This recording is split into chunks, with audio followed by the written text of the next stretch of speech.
My name is Madison, and I just turned 24 today. Instead of celebrating, I'm working a 12-hour shift at Memorial Hospital. The worst birthday text ever just lit up my phone. We sold your car. Family comes first. Be grateful we let you live here rent-free.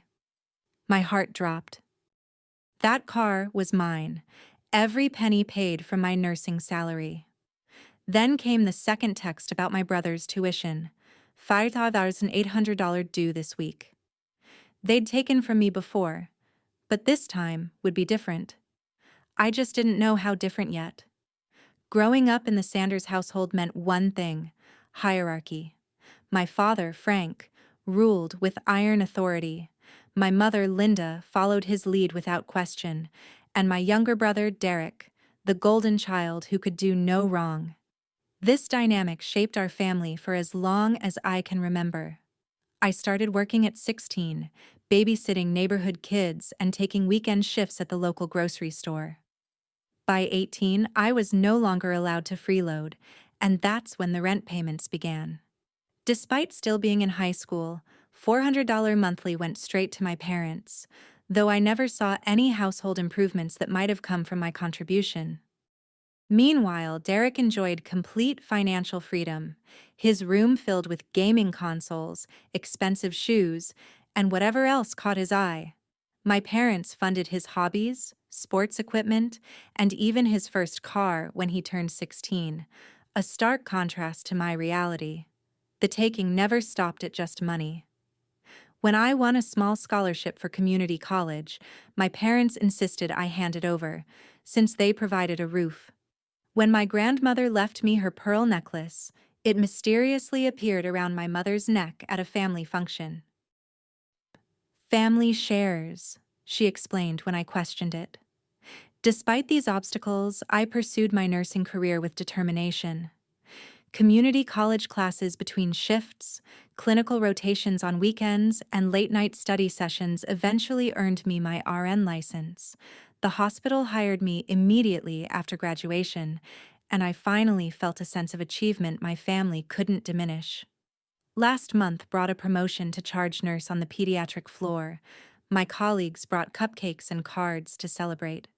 One nurse, Amelia, even gave me a stethoscope charm for my bracelet. "For the rising star," she said with genuine pride. These small moments of recognition meant everything to me since they never came at home. The car represented my first real independence. A used Toyota Corolla, nothing fancy, but completely mine. I saved for 2 years, researched reliable models, and negotiated the price myself. The day I drove it home, my father scoffed. "Could have gotten you a better deal if you'd asked." But I didn't care. The keys in my hand symbolized something he couldn't control. For my birthday this year, I had planned a small celebration after my shift. Nothing extravagant, just dinner with friends at a restaurant downtown. I even splurged on a new dress for the occasion, something I rarely allowed myself. The hospital scheduler had initially assigned me to work, but I didn't mind. My real celebration would come after. Tensions at home had escalated in recent weeks as Derek's college acceptance letters arrived. My parents beamed with pride at each one, showcasing them on the refrigerator like trophies. "Your brother is going places," my father announced repeatedly during dinner. The unspoken comparison hung in the air each time. Last Sunday, they held a family dinner to announce Derek had chosen State University, the best business program in the region, my father proclaimed. No one mentioned how this prestigious choice would be funded. Now I understood why. They had been planning to use my resources all along.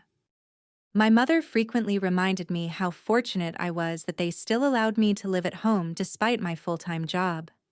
"Most parents would charge much more," she would say. I had looked into apartments, but the housing market in our area made moving out financially challenging, especially with student loans looming over me. I calculated that another year at home would allow me to build enough savings for a security deposit and 6 months of rent, a goal now jeopardized by their latest demand.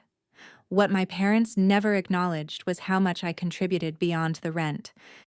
Groceries often appeared in the refrigerator after my shopping trips. Household repairs happened under my coordination. Bills got paid on time because I set up automatic payments from my account. I functioned more as a provider than a dependent. Yet, the narrative never changed. As my birthday approached, I received subtle hints that any celebration would be overshadowed by Derek's college preparations. "We need to focus on the important things coming up," my mother said when I mentioned taking a day off. The message was clear. My milestones weren't a priority.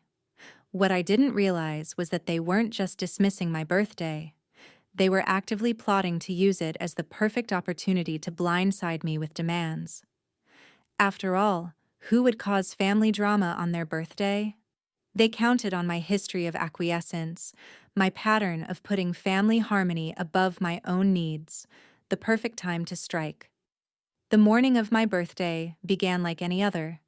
No cards waited at my place at the breakfast table. No birthday wishes came as I prepared for work. I told myself it didn't matter. My worth wasn't determined by their recognition. Still, the complete absence of acknowledgement stung in ways I tried not to examine too closely. The pediatric ward buzzed with the usual controlled chaos that morning. 2 new admissions before 9 a.m., a nervous first-time mother with endless questions, and charting that somehow multiplied when I wasn't looking. I threw myself into the work, finding comfort in the structured routine and clear purpose of caring for others. Around noon, Amelia appeared at the nurse's station with a small cupcake topped with a single candle. "Make a wish," she whispered, keeping the gesture private since she knew I disliked being the center of attention. The small act of kindness nearly brought tears to my eyes. "We're grabbing dinner after shift change if you're still up for it," she reminded me. Casey and Tina already reserved the table at Giovanni's. I nodded, suddenly grateful for these friendships that had developed among hospital corridors and patient rooms.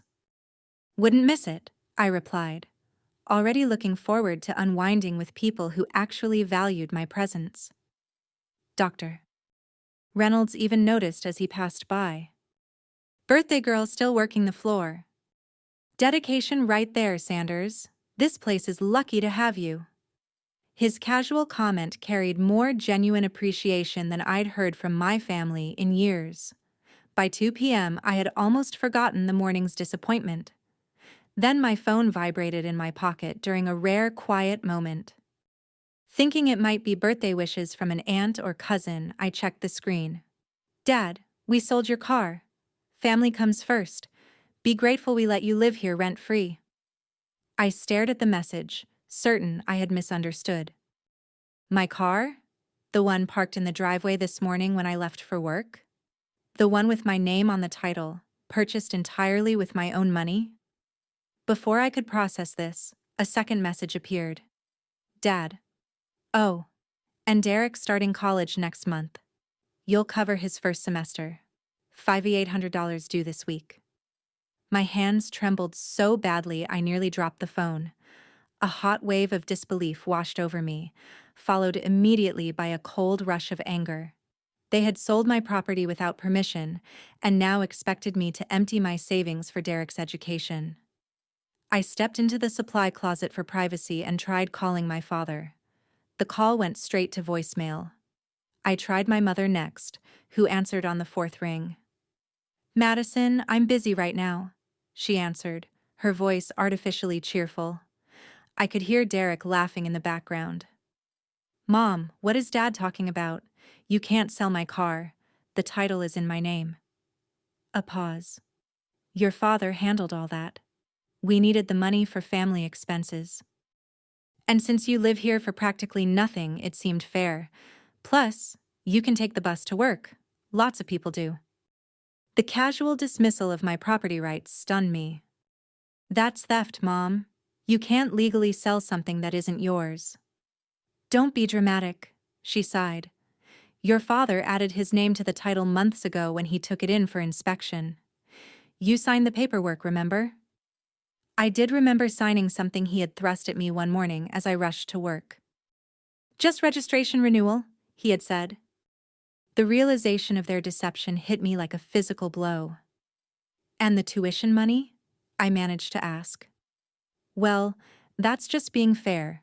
We've supported you all these years. Now it's your turn to help your brother. Family helps family. Her tone suggested this was the most reasonable request in the world.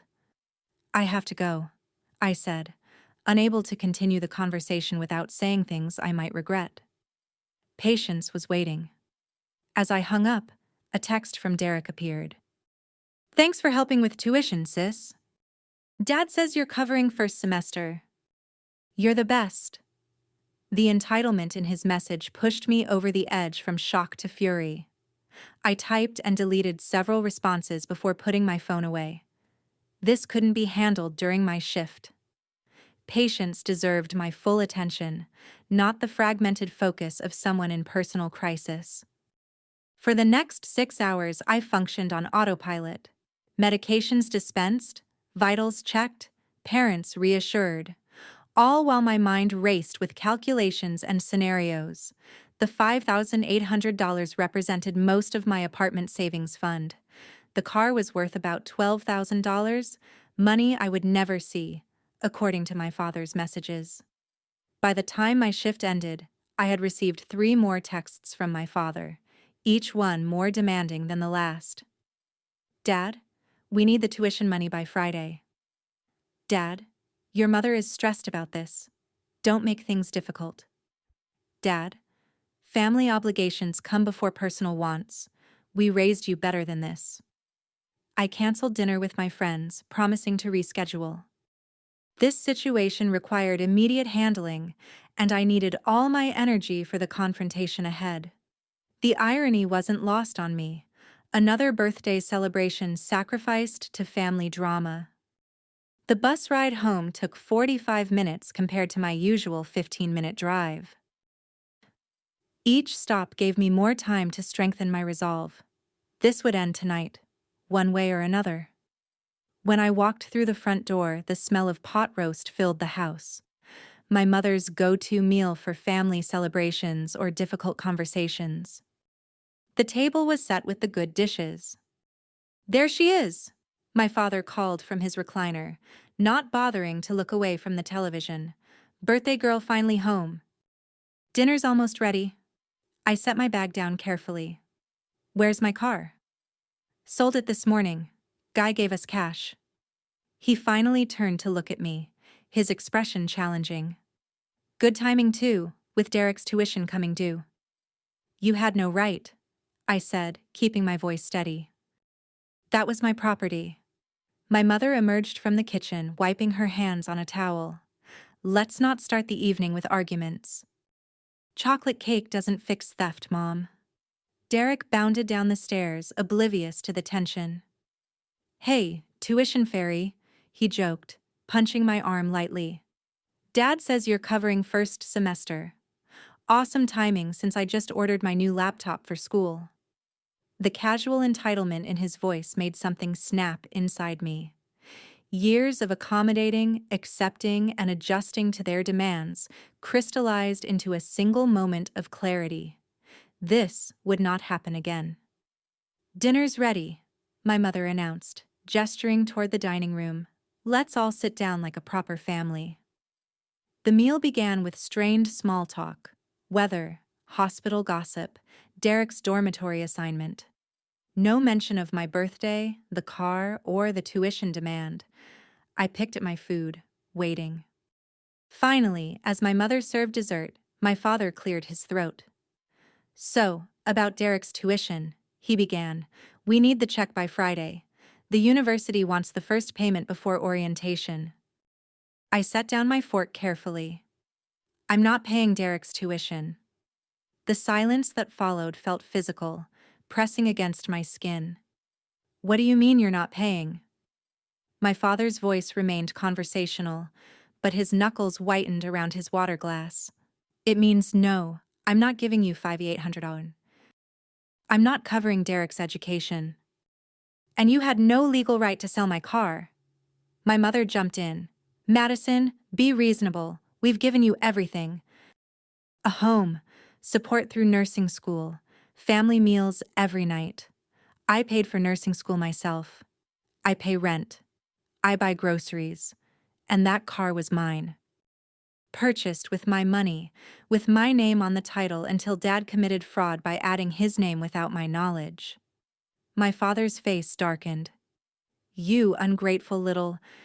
After everything we've done, you live in our house practically free? I pay $400 monthly rent, plus utilities, plus groceries. That's hardly free. That's nothing compared to what apartments cost, he shouted, the mask of reasonableness slipping. Then perhaps it's time I got my own apartment. Derek looked between us, confusion replacing his earlier smugness. Wait, so you're not paying my tuition? Dad said it was all arranged. I turned to him. No, Derek, I'm not paying your tuition. Dad sold my car illegally and apparently pocketed the money. You'll need to apply for student loans like most college students. This is ridiculous. My father stood, napkin falling to the floor. Your brother deserves an education. Family supports family. Funny how that support only flows in one direction, I replied, remaining seated. When I needed help with nursing prerequisites, I worked double shifts. When I needed clinical uniforms, I picked up extra weekend hours. When my car needed repairs, I took the bus until I saved enough. Where was family support then? My mother began to cry, her go-to tactic when confrontations escalated. Why are you doing this to us? To your brother? We're family. Family doesn't steal from each other. Family doesn't forge signatures on title transfers. Family doesn't demand someone's savings as an obligation. My father's face had turned an alarming shade of red. You have two options, Madison. Either you write the check for your brother's tuition by Friday, or you find somewhere else to live. Family comes first, and if you can't prioritize family, you don't deserve to be part of this one. I stood slowly, matching his stance. Is that your final decision? And if you walk out that door without agreeing to help, he continued as if I hadn't spoken, you're dead to me. Dead to me. No daughter of mine would be so selfish. The threat that had worked so many times before, keeping me in line, maintaining the family dynamic, this time it fell flat. Something had fundamentally changed inside me, a shift so profound I felt physically different standing there. I'll have my things out by morning, I said quietly. My mother gasped.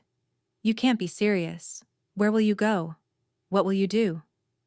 I'll figure it out. I always have.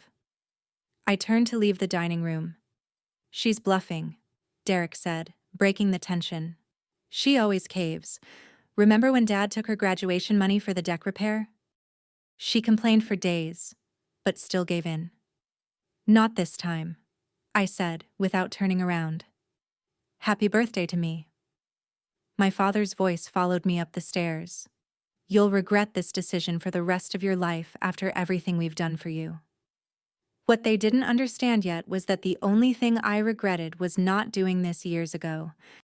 Once in my bedroom, I closed the door and leaned against it, heart pounding. The magnitude of what I'd just done threatened to overwhelm me. 24 years of compliance shattered in a single conversation. But beneath the anxiety bubbled something unexpected. Relief. I sat on my bed and pulled out my phone, ignoring the notifications from downstairs. Madison, everything okay? We're at the restaurant wondering where you are. I returned her call first. I need a huge favor, I said, my voice steadier than I expected. Could I crash at your place tonight? Family situation imploded. Of course. Do you need me to come get you? I'll grab an Uber, thank you. Next, I called Casey, another nurse from my floor who had recently mentioned her apartment complex had vacancies. Any chance that one bedroom is still available? I asked. I need to move immediately.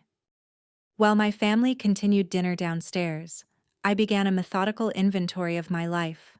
Clothing, essential documents, nursing equipment, and personal mementos went into piles. What could fit in 2 suitcases? What mattered most? As I sorted, memories surfaced of previous financial manipulations. My first paycheck from the hospital, when my father insisted I contribute to family vacation funds that somehow only covered their Florida trip. The time my aunt gave me $300 for Christmas, which my mother held for safekeeping and never returned. The student loan refund check that mysteriously needed to cover household expenses. Each instance had seemed isolated, reasonable when framed as a family need. Strung together, they formed a pattern of systematic financial abuse that stole more than money. They had taken my agency, my boundaries, and nearly my self-worth. I pulled out my laptop and checked my bank accounts. After rent payments, student loan payments, and regular expenses, I had saved just over $7,000 toward apartment costs. Not enough for the best places, but sufficient to start somewhere new. A text from Tina, another nurse friend, arrived. My cousin manages Ridgeview Apartments. Budget-friendly, safe neighborhood. Want me to call her? Support materialized from unexpected places. People I hadn't realized were watching, noticing the subtle signs of my family situation, now stepped forward with offers of help. While sorting through my closet, I discovered the folder containing my car paperwork. The original title showed only my name, but attached was a new registration with my father's signature forged alongside mine. Methodically, I photographed every document, every receipt, every proof of purchase and ownership. In my desk drawer, I found years of rent receipts, handwritten by my father, $400 monthly since I was 18. Nearly $25,000 paid to my parents over 6 years. I had insisted on receipts for tax purposes, a fiction they accepted without question. Now those scraps of paper provided a record of my contributions. Deeper in the drawer lay bank statements showing withdrawals for household expenses, handwritten lists of items purchased for the family, and notes about bill payments I had covered during lean months. I had unconsciously been documenting the financial imbalance for years. Around 10 p.m., I heard my parents' bedroom door close. Derek's video game sounds drifted under my door. I continued packing methodically, now pulling out my birth certificate, social security card, and passport from their hiding place inside an old textbook. My nursing degrees and certifications went into a protective folder, the stethoscope my clinical instructor had gifted upon graduation. The small wooden box containing my grandmother's earrings that I had managed to keep hidden when the rest of her jewelry disappeared into my mother's collection. By midnight, 2 suitcases and a backpack contained the portable portions of my life. My bookshelves, bed, and desk would remain behind. Small sacrifices for freedom. During these hours of preparation, a plan formed, not just for immediate escape, but for long-term justice. Using my laptop, I created a comprehensive spreadsheet. Every financial transaction, every loan never repaid, every item taken, every contribution expected or demanded. The car sale, approximately $12,000. Monthly rent for 6 years, $24,000. Household expenses beyond rent, roughly $8,000. The graduation money for deck repairs, $1,000. Student loan money redirected to family needs, $5,000. Birthday and holiday gifts confiscated, uncountable smaller amounts. The spreadsheet grew, page after page of financial records. Conservative estimates placed the total at over $43,000 taken from me since I turned 18. Money that should have purchased my freedom years ago. In a separate document, I drafted a formal letter, not a note of anger or accusation, but a professional accounting of funds owed, property illegally sold, and my intent to pursue legal remedies if not addressed. I cited relevant laws regarding illegal property transfer, tenant rights, and familial financial abuse. To this letter, I attached copies of all documentation. photographs of receipts, bank statements, and the car title showing the altered registration. The final document spanned 27 pages. Around 1:00 a.m., I heard Derek's door close. The house fell silent, except for my father's distant snoring. I made 3 copies of the entire document package. One would remain with me. One would go to a lawyer I had researched who specialized in family financial abuse, and one would be left behind for my family to find. By 2:00 a.m., my preparations were complete. I changed the passwords on all my accounts, removed my personal information from shared family devices, and contacted the hospital to update my address and phone number in their records. I looked around the room that had been mine since childhood. Swimming trophies from high school, nursing school textbooks, the bulletin board with photos of hospital friends, nothing that couldn't be replaced or left behind. The truly important things were already packed or stored in my heart. The final item I placed in my bag was a framed photo of my grandmother. "Always know your worth," she had told me once. Tonight, I finally understood what she meant. The house creaked its familiar night sounds as I carried my bags downstairs at 3:00 a.m. Each step was calculated to avoid the noisy spots on the staircase. Years of late-night hospital shifts had taught me how to move silently through the sleeping house. In the kitchen, I placed 1 copy of my documentation package on the counter, clearly labeled Family Financial Accounting in bold letters. Not hidden, but not immediately obvious either. They would find it when they woke. Next, I sent an email to the lawyer I had contacted earlier, attaching digital copies of all documentation and requesting an appointment later that day. The response was automatic, but reassuring. "Your message has been received. Our office will contact you during business hours." My phone showed several missed calls and texts from my parents and Derek, sent after I left the dinner table. I hadn't heard them through my closed door. The messages followed a predictable pattern.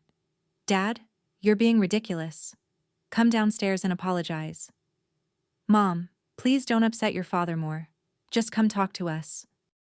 "Derek, way to ruin my college plans, sis. Selfish much?" Each message reinforced my decision. No recognition of wrongdoing, no acknowledgement of boundaries crossed, just expectations of continued compliance. I wrote a single text to my mother. "I'm safe. Don't contact me." Then I silenced all notifications from family members. The empty space in the driveway where my car should have been felt like a physical representation of all they had taken. I stood there a moment, allowing myself to feel the loss, then walked to the street corner where my Uber would arrive. The driver, a middle-aged woman named Patricia, according to the app, took one look at my suitcases and expression, and mercifully asked no questions. "Long night," was her only comment. "Long life," I replied.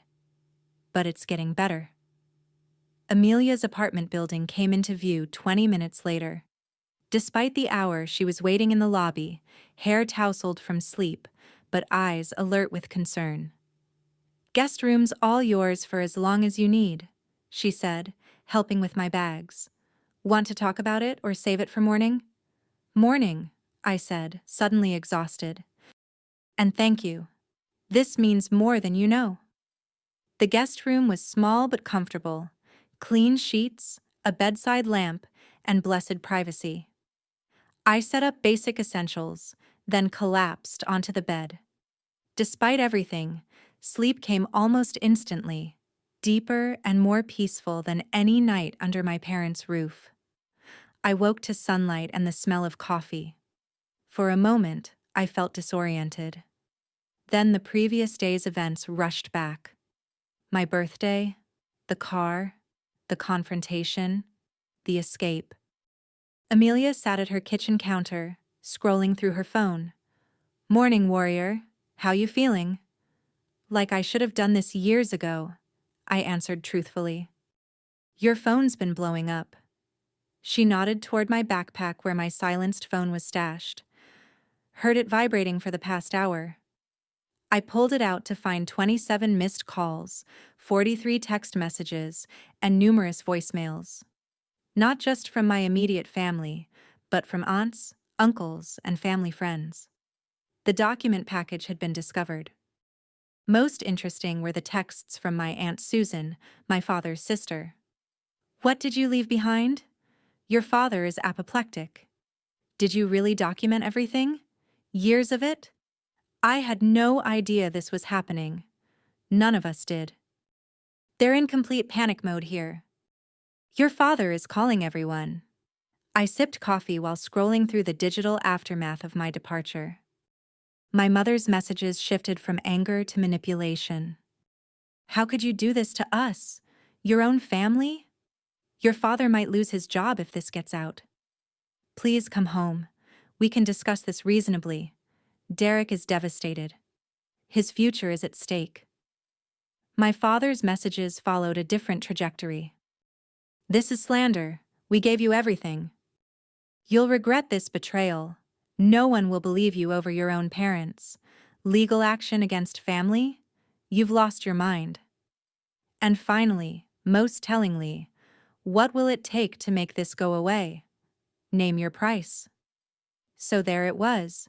When confronted with evidence of years of financial exploitation, his response was to attempt another transaction. Everything reduced to monetary value. Derek's messages surprised me most.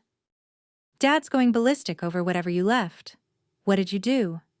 Is it true they sold your car without permission? That's messed up. Dad says you're making things up, but Mom can't stop crying. What's real here?" The first hint that perhaps my brother wasn't fully complicit, just benefiting from the family dynamic without questioning its foundations. While reviewing these messages, a new text arrived from Susan. "Your father is on the porch arguing with neighbors who came to complain about the shouting. Your mother hasn't stopped crying since finding your documents. I'm in shock reading these records. Had no idea things were this bad. Can we talk?" I responded to only Susan's message. "I'm safe. Consulting with legal counsel today. Will contact you when I'm ready." Amelia watched me process this digital deluge with knowing eyes. "Family drama going nuclear," she observed. "They found what I left behind," I explained. "A complete accounting of every dollar they've taken from me over the years.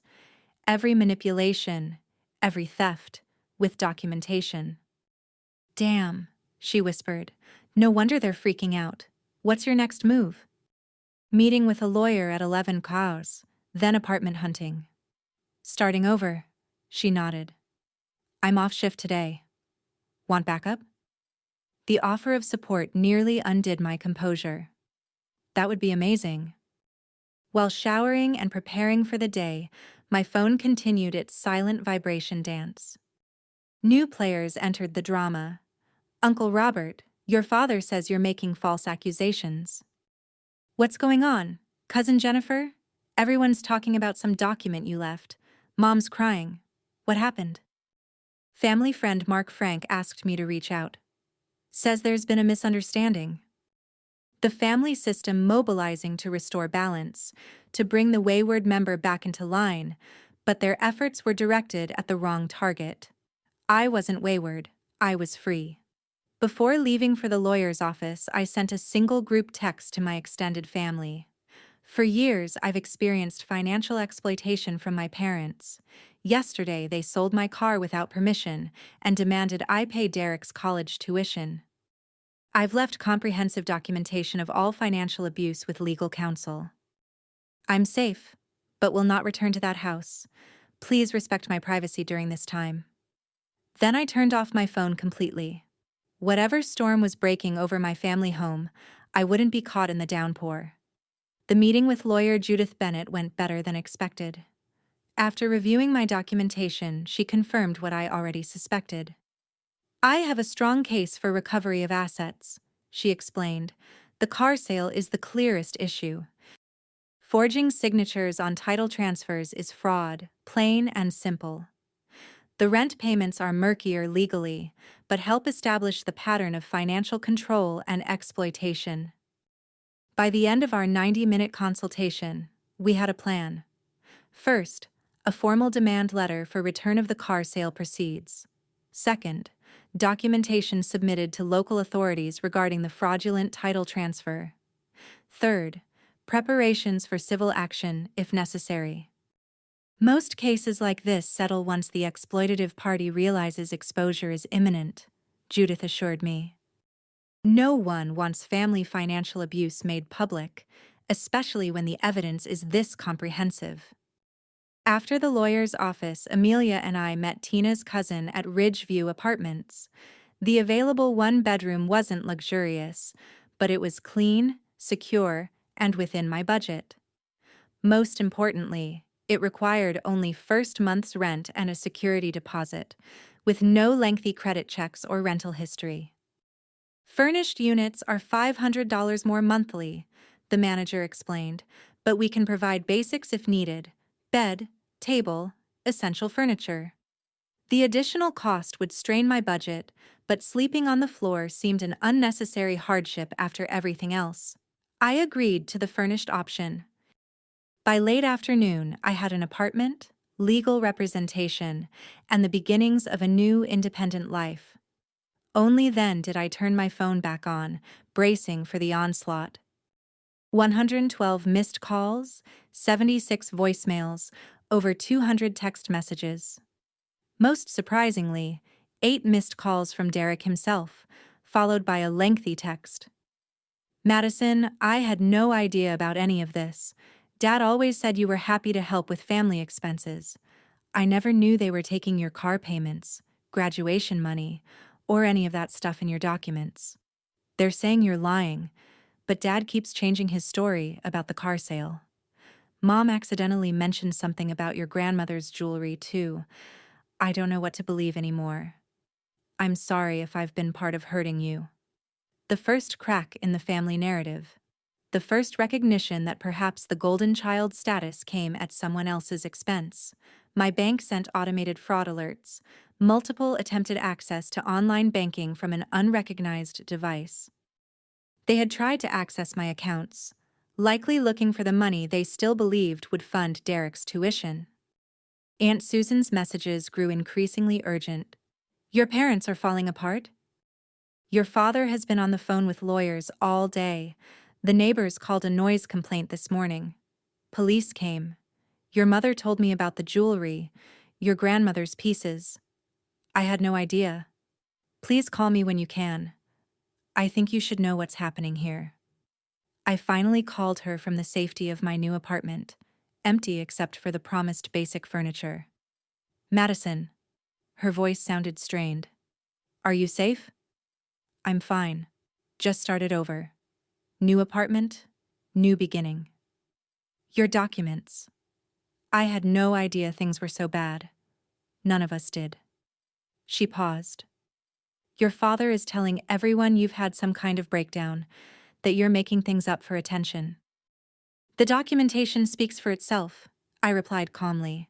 Bank records don't lie. I know. That's why this is so shocking. Frank has always been controlling, but this goes beyond anything I imagined. Another pause. He's contacted 3 different lawyers today. None will take his case after seeing your evidence. What about Derek's tuition? I asked, curious about the original catalyst. He's applying for student loans now. Your mother is devastated that he might have to delay enrollment. The familiar guilt technique, even relayed secondhand. He'll survive starting a semester late if necessary. Plenty of students do. Your father? He tried to list your car as stolen this morning. The police officer asked for the title, and when your father showed the altered document, the officer recognized the forgery immediately. There's talk of potential charges. The consequences unfolding faster than even I had anticipated. That wasn't my intention. I know, honey, but actions have consequences. Even Frank's. Her voice softened. Your grandmother would be proud of you. She always worried Frank was too controlling with money.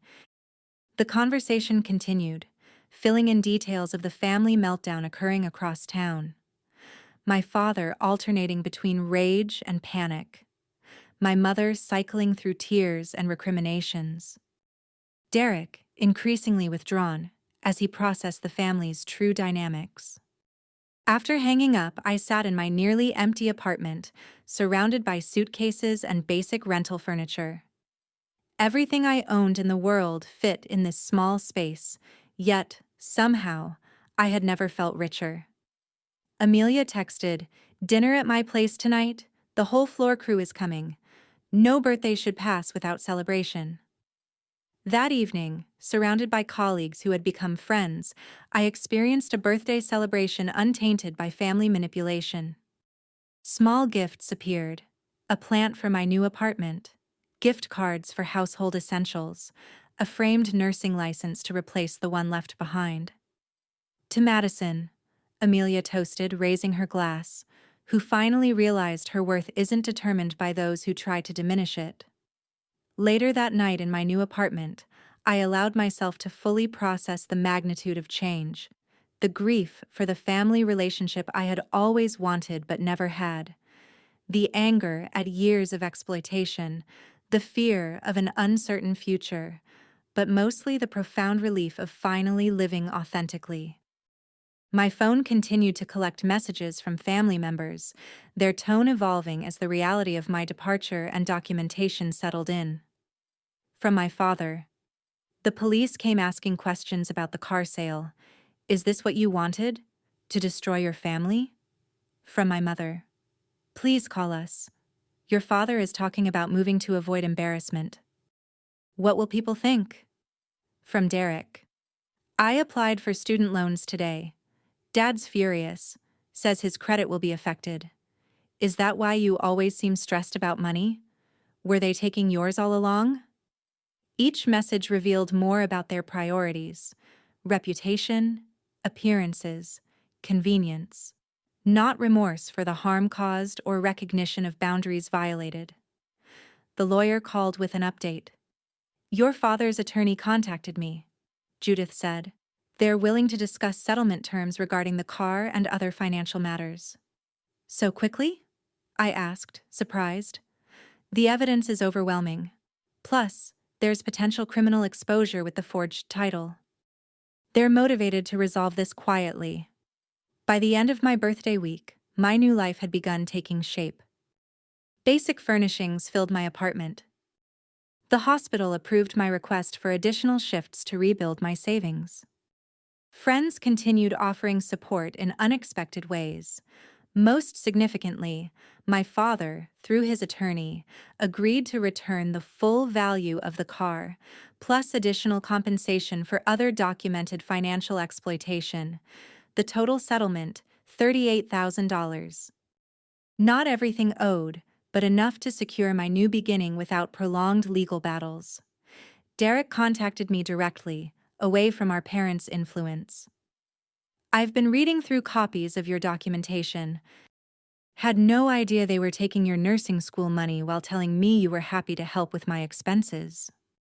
"I'm sorry, Madison, really sorry." The first genuine apology from anyone in my family, a small bridge across the chasm of years of imbalance. 1 month after my birthday revelation, my new apartment finally felt like home.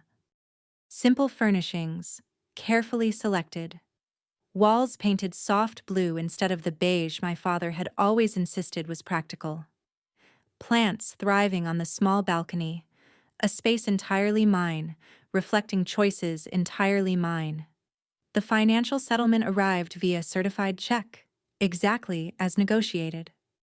No personal note accompanied it, just legal documentation of funds transferred to resolve all claims.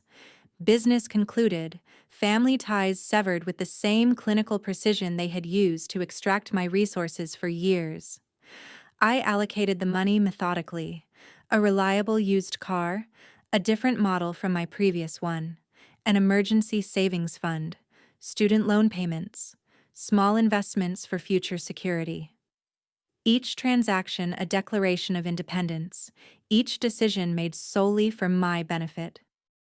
Derek enrolled in community college instead of state university, taking prerequisites while waiting for student loan approval for the larger institution. Actually saving money this way, he texted. Might work through associate's degree here first. Makes more sense financially.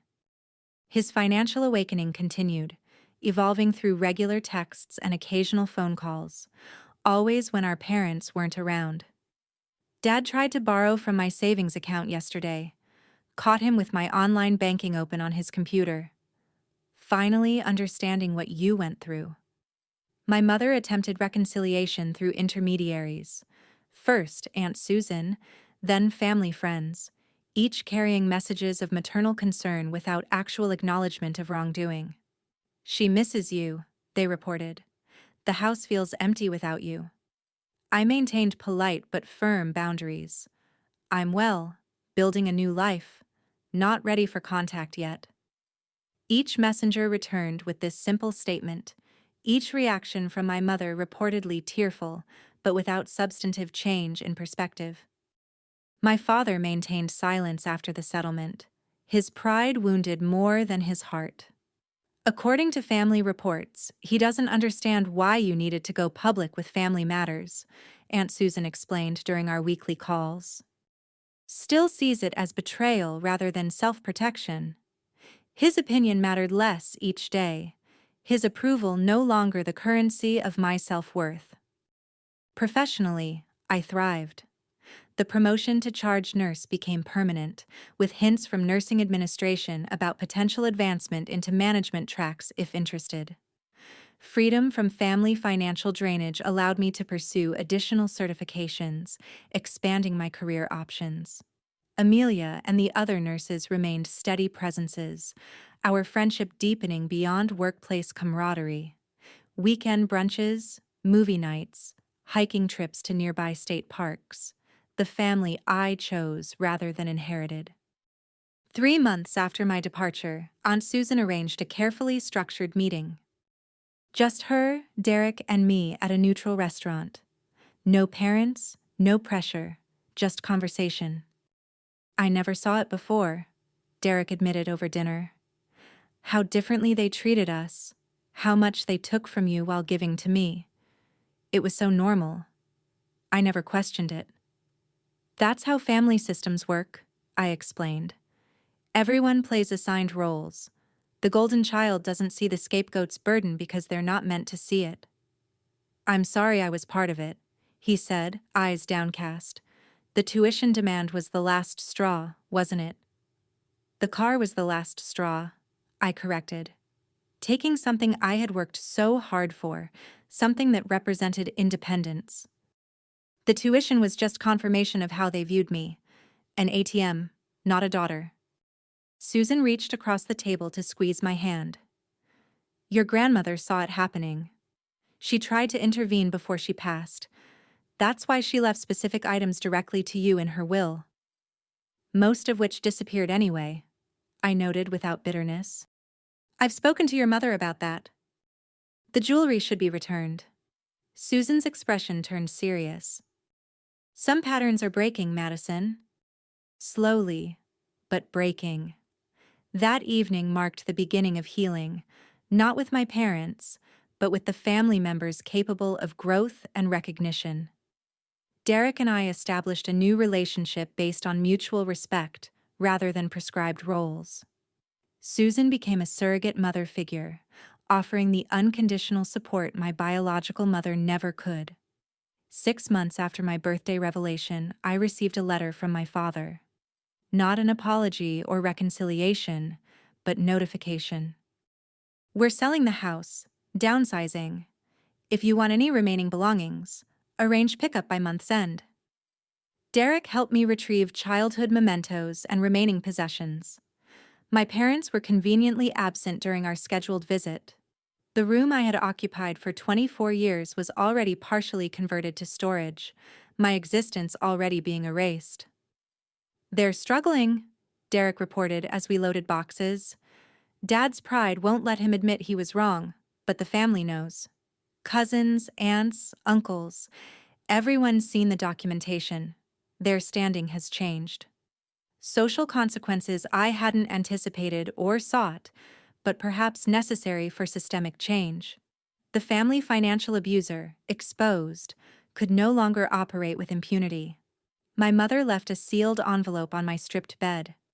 Inside, my grandmother's pearl necklace and earrings, returned without note or explanation, a silent acknowledgement of at least one wrongdoing, perhaps the only one she could bring herself to admit. Today marks 1 year since that birthday text message that changed everything. My new apartment has become a true home. My career continues advancing. My financial situation grows increasingly secure. Most importantly, the constant anxiety that accompanied every interaction with my parents has faded, replaced by confidence in my boundaries and decisions. Family relationships continue evolving. Derek visits regularly, our sibling bond reforged on healthier terms. Susan and her husband include me in holiday gatherings, creating new traditions. Extended family members maintain connections, free from my parents' narrative control. My parents themselves remain distant figures. Occasional updates are received through family channels: their downsized home, my father's early retirement, my mother's health concerns, information I receive with compassion but detachment, maintaining the boundaries that protect my hard-won peace. The most valuable lesson from this journey came from Judith Bennett during our final meeting after the settlement. Family isn't who shares your DNA, she said. Family is who respects your boundaries, celebrates your successes without jealousy, and loves you without conditions or invoices attached. I've built that family now. Friends who became sisters, colleagues who became supporters, a brother reclaimed from toxic dynamics, extended family members who chose relationship over loyalty to harmful systems. The freedom I fought for has blossomed into something more precious than mere independence. It's become authentic connection, relationships based on mutual respect, rather than obligation or exploitation. The family I deserved all along. If you're watching this and something in my story resonates with your own experience, please know that you deserve better. Financial abuse within families often goes unrecognized because it's wrapped in language of obligation and loyalty. But love doesn't take. Love doesn't exploit. Love doesn't come with price tags. What boundaries do you need to establish in your own relationships? Have you experienced similar dynamics in your family? Share your thoughts in the comments below. Remember, sometimes the bravest thing you can do is say no more and walk toward the life you deserve. I wish you courage on yours.